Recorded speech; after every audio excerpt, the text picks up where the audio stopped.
paper wasn't on the list.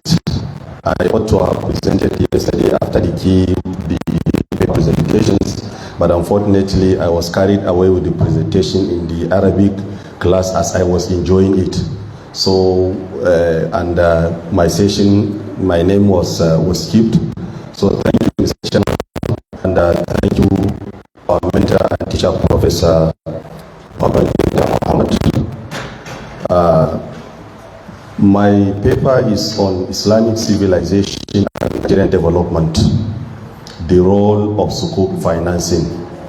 And I believe the introductory part of this paper was being highlighted yesterday by our teacher, Professor Abdulrazak Alaro, during his keynote address, where he mentioned that one of the areas where Islam impacted on Nigerian development is Islamic finance in general, and in particular what has to do with Sukuk financing.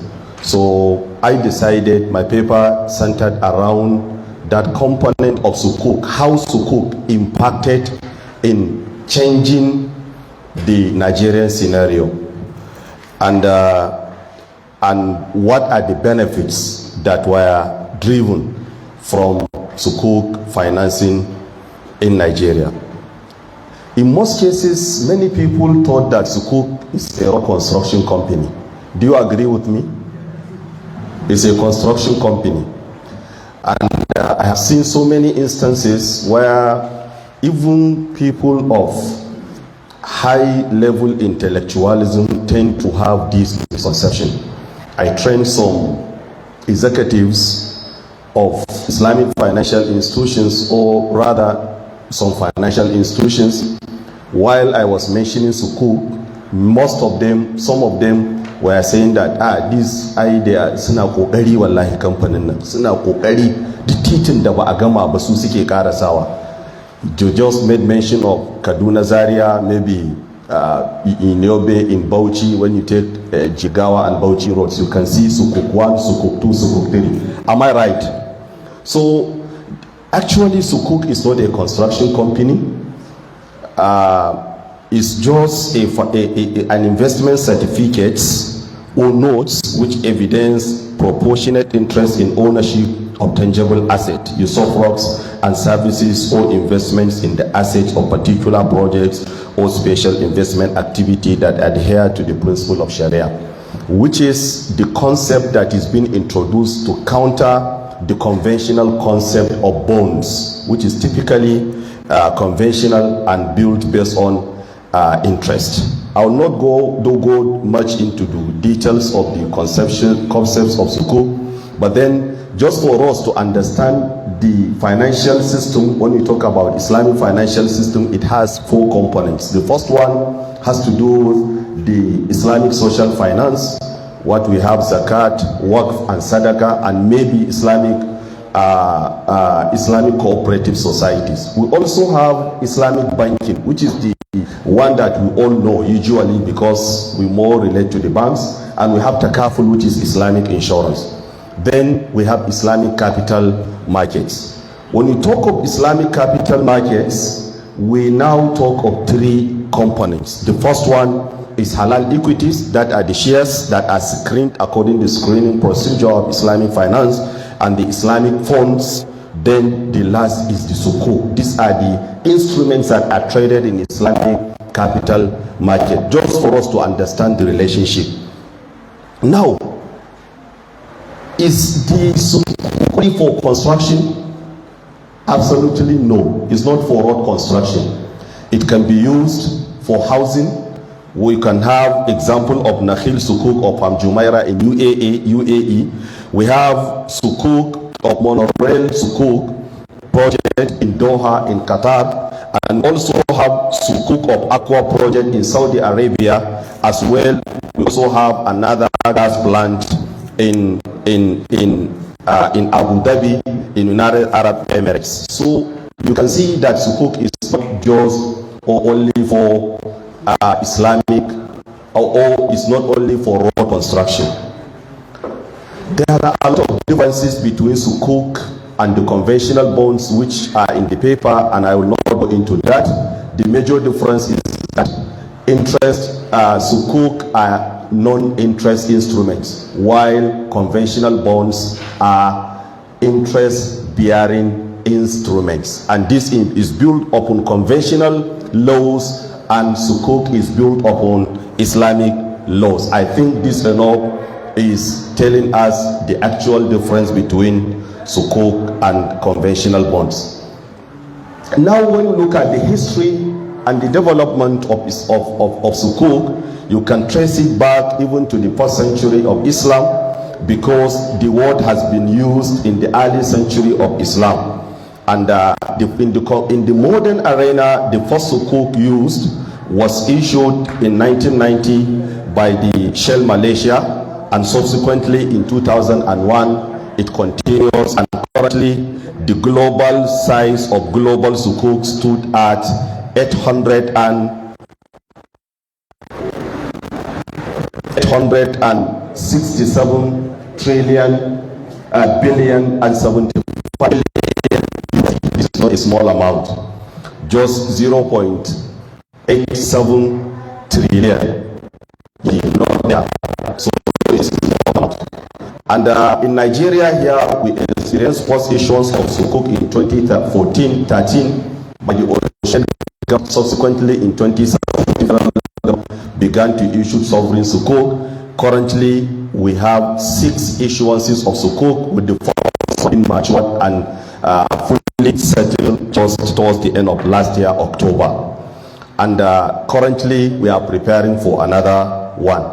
FGN Sukuk road projects are everywhere, and some state governments also issue Sukuk. Osun State Government did, Lagos State Government did, Sokoto State Government did private Sukuk, as well as Gombe and Katsina states. They all issue private Sukuk. So I'm skipping because of the time. In Nigeria, beside the road construction, we can see there are other Sukuk issuances. Many schools that were built by Osun State Government were Sukuk. Family homes issue Sukuk. Touch Bank did Sukuk, and Lagos State did Sukuk for road construction. So, as I said, it's not only for road construction. It can be used in other sector of human endeavor. Let me quickly run to the impact because of the time. You can see the principles, and we have so many structures of Sukuk, and it has a lot of things. We have Sukuk of Ijara, we have Sukuk of Musharaka, we have Sukuk of Istisna, and we have Sukuk of Musharaka, Istisna.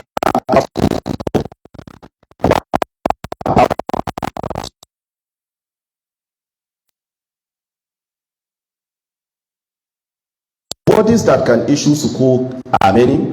Corporate entities can issue Sukuk. Federal government agencies,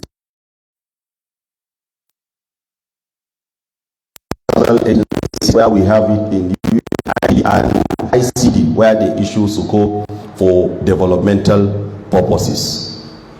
Now, let's look at the stakeholders in the issuance of Sukuk, particularly here in Nigeria. We have so many stakeholders. We have the Securities and Exchange Commission, which is the regulator. We have the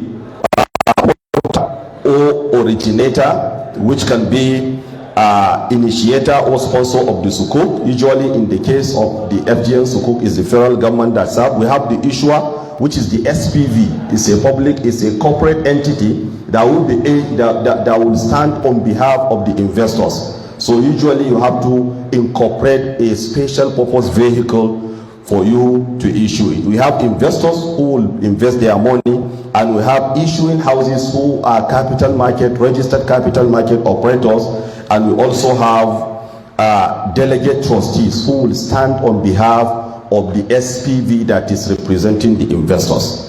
As well, we must have an important component of Sharia advisors who must make sure that all the arrangement must done in compliance with the Sharia and without any violation of the rules of Sharia. Then we have registrars who will register all the investors to make sure that all their proceeds are being delivered to them. and you have solicitors who will take care of the legal aspects for the documentation. You have stock exchange, the platform that will be that the stocks will be invested. We have FMDQ, we have NGX and the likes, and we also have stockbrokers, and the last but not the least are the receiving banks who will receive the amount. Now, what are the benefits of this arrangement and what impact it brought to the Nigerian development? Multifaceted. The first one, as is being mentioned yesterday by Professor Allah, keynote speaker, the financial inclusion globally has been noticed to be in predominantly Muslim areas, simply because of their faith background. In Nigeria, the same 37% of the financial inclusion that was in place before the introduction of the Islamic finance was largely and majorly being observed and monitored in the northern states. This is to say, in the Muslim dominated states. You also has enhanced competition. Islamic finance promote competition where you can have more, and this is very evident in the way people are looking for Sukuk.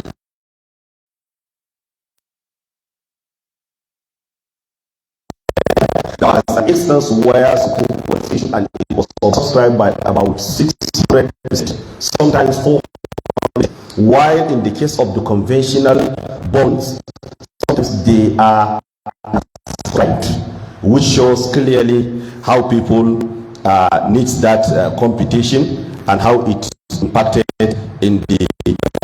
You have the development of this, and I believe most of you were here yesterday during the lead paper presentation when I tell you my experience by Ibola. Sukuk is a construction banking, the one they fought during its introduction around 2011 and 12. I told him that this is built to Islamic banking. He said the one way is Muslim come to Islam. I say yes, Islam. So this is a clear indication that tells you how it has impact on the there's also liquidity management. This is very much technical because it's the financial institutions that are having the instruments or that are looking for instruments to invest. By most Sukuk issuances, they will accommodate the excess liquidity in the market. You also have infrastructure development. You can see 3 minutes. Okay, inshallah, I am about to land. Now, okay, you can see how this assists in the infrastructure development everywhere. I have shown you what are the Sukuk that are issued. You have the family homes, you have the one issued by federal government, you have the Osun State. Up to now, the schools that were built by the proceeds of Sukuk are still available. We all have financial budgetary deficit, financing budgetary deficit. Federal government used to have about more than 11 trillion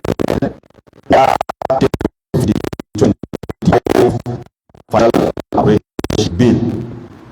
So Sukuk can assist in covering this type of deficit.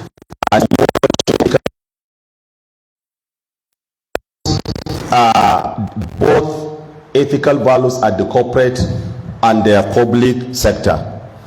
For benefits as of foreign portfolio investment and possibly even FDI, foreign direct investments, because with Sukuk you will attract funding from foreign countries, particularly from Middle East, those that are having excess and they are looking for ethically based investments. They can just bring their money here in Nigeria, and you know how it will impact either the foreign direct investment or portfolio investment, foreign portfolio investment, how it has impact on the economy.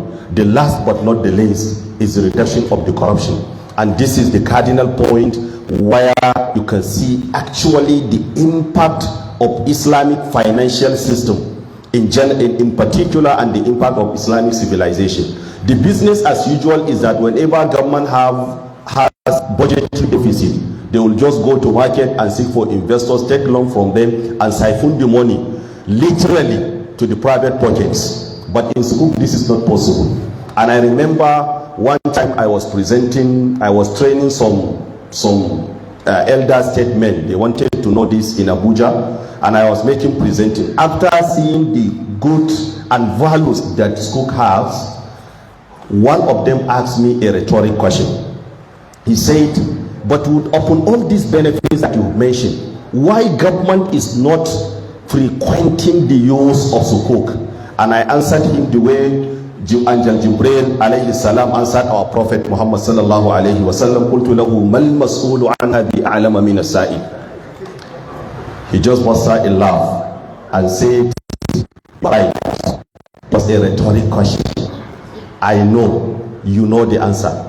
And I say, sir, you know better because you are an elder statesman. You are once a chief executive. You are once a minister. You are once this and that. And you are asking me this question. This question is simple. Sukuk cannot be diverted. In federal government recently they issued 350 billion. That's one that I showed you, Sukuk 6 of federal government, 350 billion. This 350 billion, I can assure you authoritatively that about 300 billion, which represent more than 80% of the amount, goes to the side. You can't avoid 100. You can't say that you must have it 100%. This is Nigeria, isn't it?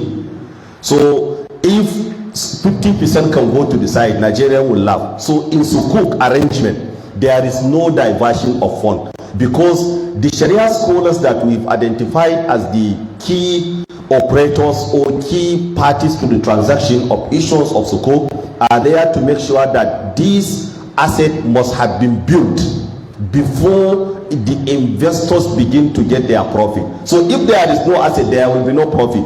So that's why they don't want to be frequenting it. And the good news about it is that some statistics have shown that the investors of Sukuk are now majorly even non-Muslims. So,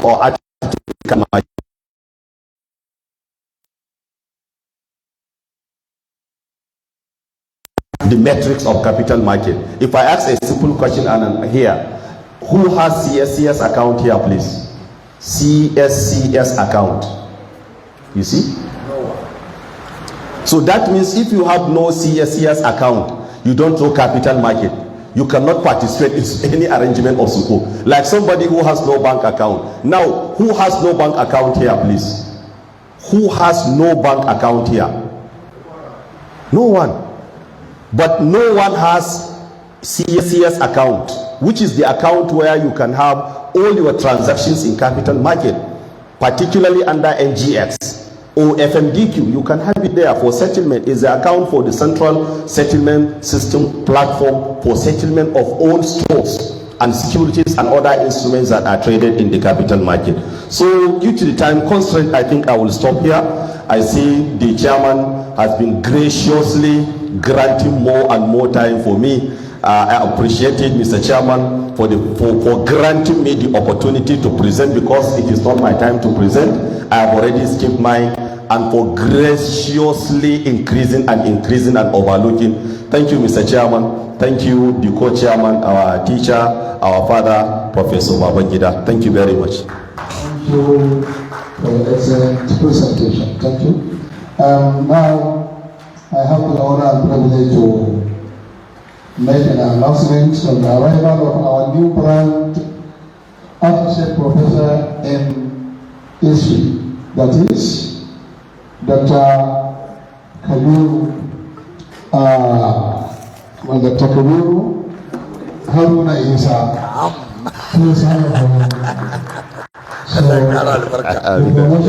Thank you very much.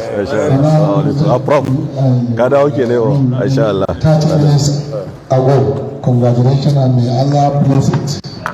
The same thing, we would like to recognize the attendance and the presence of our Arabist group, Sheikh Al-Ustad Dr. Right time. You are most welcome, sir. Assalamu alaikum. Now, the new associate professor will be our discussant for all the papers, while our mentor will be overall discussant as we normally do right from the beginning. Now I would like to call upon another presenter. Suleiman by name. Suleiman Musa Yusuf. Effects of kidnapping and banditry in northern Nigeria. A comparative analysis. Okay. Please come forward. So, you brought on, wannan ka ba a Dr. Adamuda na Professor Adam Bashida, so a can da za su yi contribution when the paper is. Yes, Suleiman Bismillah. Okay, definitely for you. So the first presenter before him is his student Suleiman. His Oga is here. Assalamu alaikum.